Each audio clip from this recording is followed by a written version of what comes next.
বদ জিনেরা ছেলে পক্ষ অথবা মেয়ে পক্ষের লোকজনের চোখের উপরও জাদু করে থাকে, কুফরি করে থাকে। শত চেষ্টা করার পরেও বিয়ে আটকে যাচ্ছে।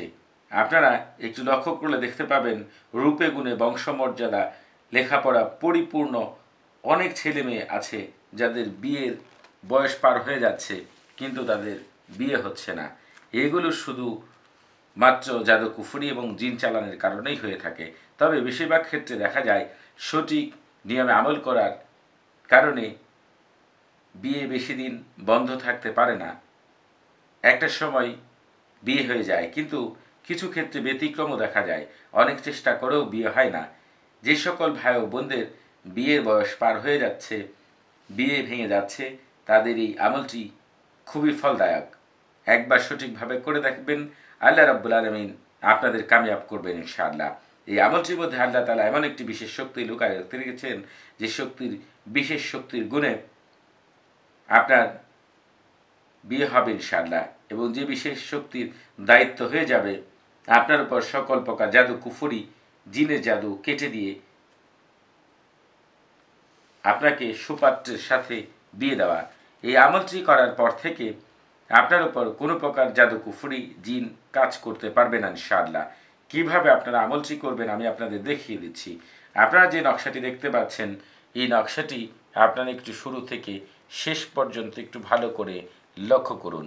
এই নকশাটি আপনারা শুরু থেকে শেষ পর্যন্ত একটু ভালো করে লক্ষ্য করুন। এই নকশাটি আমি যেভাবে লিখেছি আপনারা ঠিক সেইভাবে লিখবেন। নকশাটি লিখবেন শুক্রবার আসরের নামাজের পরে।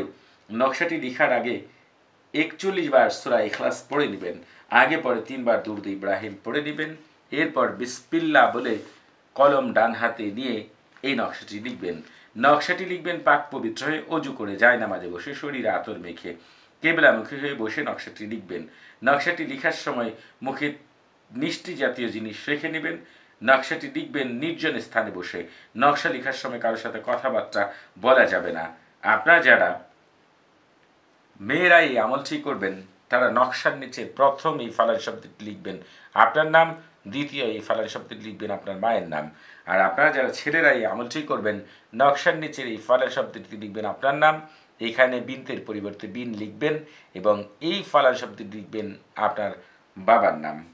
এই নকশাটি লিখে আপনারা রূপার তাবিজে ভরে গলায় পড়বেন, কারণ রূপার তাবিজে ভরে এই নকশাটি ব্যবহার করলে জিনেরা এই নকশাটির তাৎপর্য কার্যকারিতা নষ্ট করতে পারবে না।